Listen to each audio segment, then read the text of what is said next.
Good morning. My name is Denise. Welcome to Suncoast Crafting. Today I'm doing cross stitch and I'm working on a pattern with repetitive stitches. In places I'm stitching over 40 stitches of the same color on a row, and I keep losing count. So what can I do? I'll show you a couple of options to help keep count. Some techniques may be better depending on how you cross stitch or how you're working on a particular pattern. I didn't invent either method, but I have been using them both for a long time, and I hope they are useful to you.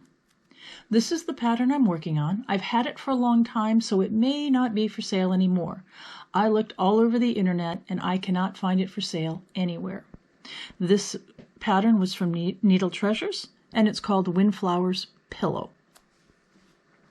I like this pattern with its graceful black and gray flowers because it's pretty in its plainness.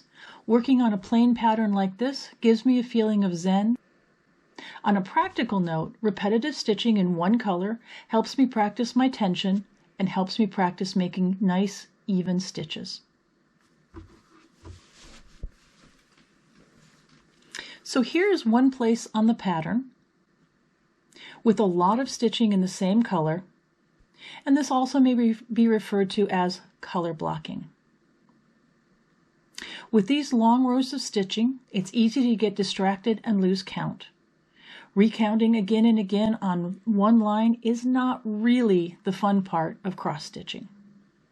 So let's look at the first way that I may count to keep track of a lot of stitches in my cross stitch pattern.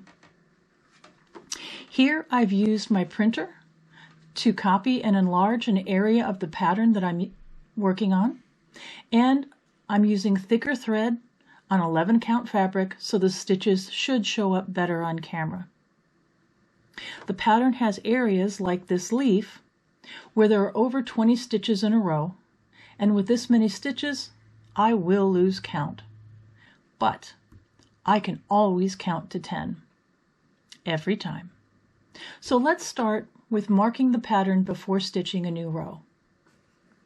On the pattern I'm going to count to 5. 1, 2, 3, 4, 5, and I'm going to put a half slash or a half of an X, and then I'm going to count to 10, 6, 7, 8, 9, 10, and I'm going to put a full X. And I'm going to keep doing that across all the way on the pattern.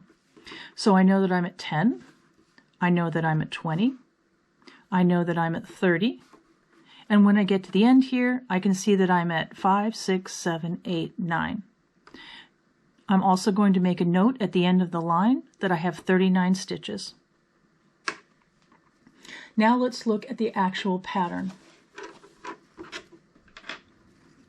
On the pattern, I'm going to do half stitches up to 9, and on the 10th stitch, I'm going to do a full X. Then I'm going to do half stitches up to 20, and on 20, I'm going to do a full stitch. Then half stitches up to 30. Now I'm at 30 and I need to go to 39. If I lose track, I can very easily get back to 10, 20, 30. 1, 2, 3, 4, 5. I'm going to go 6, 7,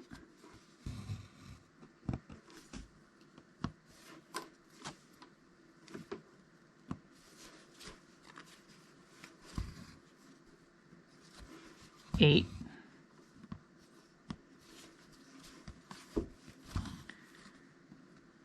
and 9. If I got distracted or lost count, 1, 2, 3, 4, 5, 6, 7, 8, 9. The most I ever have to count is 10 stitches. To come back, I'm just going to finish my half stitches coming back. So what am I going to do when I get to this last stitch? I'm just going to skip over it and finish making the stitch over here. On the back of the pattern, you'll just see a little bit of an X where you wouldn't normally see it.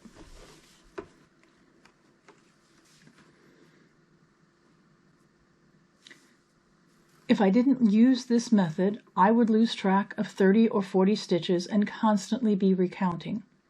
But by counting every 5 and 10 stitches on the pattern and every 10 stitches on the fabric, I don't get lost. Even if I get distracted by the cat, the TV, coffee, somebody at the door, a telephone call, I can always get back to where I was. I can count to 10 every time. If I have to recount, I recount a maximum of 10 stitches at a time, and now I'm sure that I counted 10, 20, 30, or more stitches correctly. So let's look at a second method that's also useful if you're making stitches, maybe if you're making full stitches on the whole line. Some people normally stitch full stitches all the way across and then come back with full stitches below or above where they were, and they normally count in full stitches. If that's the case, you may want to use pins to keep track of every 10 stitches, and that may help you keep count. You can use sewing pins, quilting pins, or there are even special counting pins made for this purpose. Here I'm using pretty pins that came as a bonus in a cross-stitching magazine. So now the next question is, when the pattern is complete, can you see any difference where the completed stitches are at every 10th stitch? So let's look at the practice stitches. On the front, you can't see any difference. On the back, you might be able to see a little bit of the pattern where every 10th stitch was a full stitch. But that's not too bad, and it's not affecting the front of your stitching. So counting to 10 and then making a full stitch helps keep track of the number of stitches, but doesn't affect the front of the stitching. And with this simple